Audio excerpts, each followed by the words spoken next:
Валеўская Петрапаўлаўская царква гэта адзін з самых старажытных храмаў не толькі на Навагрудчыне, а на беларускіх землях наогул.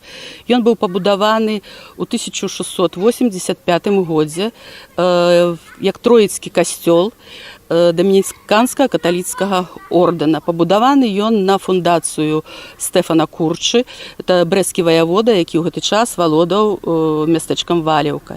У 1832 годзе кляштар дамініканскі быў скасаваны, а праз 5 гадоў касцёл Святой Троіцы быў перададзены праваслаўным і асвечаны ў гонар Пятра і Паўла. У 1870 годзе гэты храм быў перабудаваны часткова і ўжо з гэтага часу дайшоў да нашых дзён прыкладна ў такім выглядзе. Толькі ў 1934 годзе да царквы была прыбудавана трох'ярусная званіца.